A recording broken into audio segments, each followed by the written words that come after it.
Shri Rajmohan Unnithan telephone ലൈനിൽ ചെയ്തുകൊണ്ട്. ശ്രീ രാജ്മോഹൻ ഉണ്ണിത്താൻ, ഇപ്പോൾ നമ്മോടൊപ്പം ചർച്ചയിൽ പങ്കെടുക്കുന്നത് ആ കാസർഗോഡ് വീരമലക്കുന്ന് ഭാഗത്തെ പ്രദേശവാസികളാണ്. ജനപ്രതിനിധിയെ സംബന്ധിച്ചോളം താങ്കളുടെ ഇടപെടലൊക്കെ തന്നെ നേരത്തെ തന്നെ ഈ വിഷയവുമായി ബന്ധപ്പെട്ട് നമ്മൾ തന്നെ കണ്ടതാണ്, പ്രതികരിച്ചിട്ടുള്ളതാണ്. ഇന്നത്തെ ഈ ആശങ്കയ്ക്ക് എത്രത്തോളം അടിസ്ഥാനമുണ്ട്? കാരണം മണ്ണിടിച്ചിൽ വരും ദിവസങ്ങളിലും ഉണ്ടാകുമെന്ന ഭീതിയിലാണ് അവിടുത്തെ നാട്ടുകാർ. അതേസമയം മുഖം തിരിക്കുകയാണ് NHA അധികൃതർ. എന്താണ് ഒരു പരിഹാരം, ശ്രീ രാജ്മോഹൻ ഉണ്ണിത്താൻ? ഞാനിപ്പോ താങ്കൾ എന്നെ വിളിക്കുന്ന ഈ സമയത്ത് ഞാൻ നിതിൻ ഗഡ്കരി സാഹിബിന്റെ വീട്ടിലോട്ട് പൊയ്ക്കൊണ്ടിരിക്കുകയാണ്. അദ്ദേഹം പാർലമെന്റിലുണ്ടായിരുന്നു. ഞങ്ങൾ ഇതിനിടയ്ക്ക് കേരള ഹൗസിനടുത്തൊരു ഈ ഖത്തറുമായി ബന്ധപ്പെട്ട ഒരു പ്രശ്നത്തിന് പോയതുകൊണ്ട് അദ്ദേഹത്തെ കാണാൻ കഴിഞ്ഞില്ല. ഇപ്പൊ ഞാൻ അദ്ദേഹത്തെ വിളിച്ചപ്പോൾ അദ്ദേഹം വീട്ടിലോട്ട് ചെല്ലാൻ പറഞ്ഞു. ഞാൻ പൊയ്ക്കൊണ്ടിരിക്കുകയാണ്. ഈ ജനങ്ങളുടെ ആശങ്കയ്ക്ക് അടിസ്ഥാനമുള്ള ആശങ്കയാണ്. കാരണം വീരമലക്കുന്നിൽ രണ്ടാമത്തെ പ്രാവശ്യമാണ് മണ്ണിടിച്ചിൽ നടത്തുന്നത്. ആദ്യത്തെ പ്രാവശ്യം ഒരാള് അവിടെ മരിച്ചു. മട്ടലായി എന്ന് പറയുന്ന സ്ഥലവും തൊട്ടടുത്താണ്. അവിടെയും ഒരു അന്യസംസ്ഥാന തൊഴിലാളി മരിച്ചു. കാരണം അവിടെ ലേബർ ആക്ട് അനുസരിച്ചിട്ടല്ല ഇവർ പ്രവർത്തിക്കുന്നത്.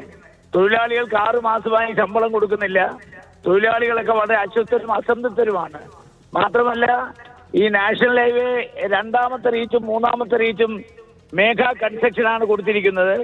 ഞാനിപ്പോൾ മന്ത്രിയോട് ആവശ്യപ്പെടാൻ പോകുന്നത് ഇവരെ ബ്ലാക്ക് ലിസ്റ്റിൽ പെടുത്തിയേ മതിയാവൂ. മാത്രമല്ല, ഇവരിൽ നിന്ന് ഈ 2, 3 റീച്ചിന്റെ പണി എടുത്തു മാറ്റി മറ്റാർക്കെങ്കിലും കൊടുത്തില്ലെങ്കിൽ ഇനിയും കൂടുതൽ കാഷ്വാലിറ്റി അവിടെ ഉണ്ടാകും. ഇപ്പോ അത്ഭുതകരമായിട്ടാണ് ഒരു സ്ത്രീ അവിടെ നിന്ന് രക്ഷപ്പെട്ടത്. മാത്രമല്ല, വാഹനങ്ങൾ ഓടിക്കൊണ്ടിരിക്കുന്ന സമയത്താണ് സംഭവിച്ചിരുന്നതെങ്കിൽ മറ്റൊരു ഷിരൂർ ആവർത്തിക്കുമായിരുന്നു. അതുകൊണ്ട് 2025 നമുക്കറിയാം, പെരിയയിൽ ഇവർ നിർമ്മിച്ചൊരു പാലം, ഒരു ഫ്ലൈ ഓവർ തകർന്ന് താഴെ വീണു. മാത്രമല്ല, ഇവര് കൺസ്ട്രക്ഷൻ ഒരു തട്ടിക്കൂട്ട് കമ്പനിയായിട്ടാണ് മാറിയിരിക്കുന്നത്. അതുകൊണ്ട് നമ്മള് ഒരു സംഭവം ഉണ്ടായിക്കഴിഞ്ഞാൽ നമുക്ക് എന്താണ് അതിലൊരു ജാഗ്രത ഉണ്ടാവും. പിന്നീട് പറയുന്ന പ്രദേശവാസികളെയൊക്കെ വിശ്വാസത്തിലെടുത്ത് അവരോടൊക്കെ ആശയവിനിമയം നടത്തും. ഇതിന് ആശയവിനിമയത്തിന് പോലും തയ്യാറാകാതെ ഒരു ഗുണ്ടായിസം പോലെയാണ് ഈ NHA അധികൃതരായാലും ഈ മേഘ കൺസ്ട്രക്ഷനും നടത്തിക്കൊണ്ടിരിക്കുന്നത്. അപ്പോൾ ഈ വിഷയത്തിൽ കേന്ദ്രമന്ത്രി മുന്നിൽ മുഖ്യമന്ത്രി അടക്കം, ഇവിടുത്തെ പൊതുമരാമത്ത് വകുപ്പ് മന്ത്രി അടക്കം, ജനപ്രതിനിധികൾ UDF-ന്റെ ആയാലും ഒക്കെ തന്നെ MP-മാരടക്കം ഈ വിഷയം സൂചിപ്പിച്ചിട്ടുള്ളതാണ്. അപ്പോൾ ഇപ്പോഴും ഈ ധാർഷ്ട്യം കാണിക്കുന്നുണ്ടെങ്കിൽ നമുക്കിതിനെ ആവർത്തിക്കപ്പെടരുത്.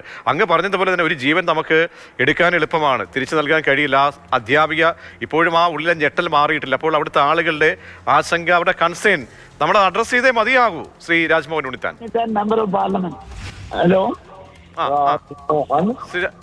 ഞാനിന്ന് ശ്രീ രാവിലെ ജില്ലാ കളക്ടറുമായി സംസാരിച്ചിരുന്നു. ജില്ലാ കളക്ടർ വളരെ സങ്കടത്തോടു കൂടിയാണ് പറഞ്ഞത്. കളക്ടർ നിരവധി റിപ്പോർട്ടുകൾ അയച്ചിട്ടുണ്ട്. ഈ റിപ്പോർട്ടുകളൊക്കെ ജനങ്ങളുടെ ആശങ്കകൾ അറിയിച്ചുള്ള റിപ്പോർട്ടുകളാണ്.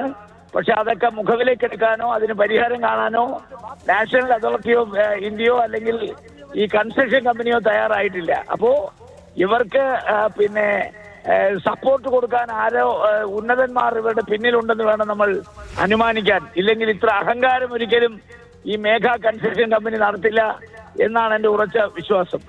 ശരി, തീർച്ചയായും രാജ്മോഹൻ ഉണ്ണിത്താൻ വളരെ നന്ദി. അങ്ങ് ഇപ്പോൾ മന്ത്രിയുമായി സംസാരിക്കാൻ പോവുകയാണ്. അതാണ് ഒരു ജനപ്രതിനിധിയെ സംബന്ധിച്ചോളം അങ്ങനെയാണ് വേണ്ടത്. അത് സമയോചിതമായി അങ്ങനെ ഉള്ള ഇടപെടൽ നടത്തുക എന്നത് വളരെ പ്രധാനപ്പെട്ടതാണ്. വളരെയധികം നന്ദി രാജ്മോഹൻ ഉണ്ണിത്താൻ. ശ്രീ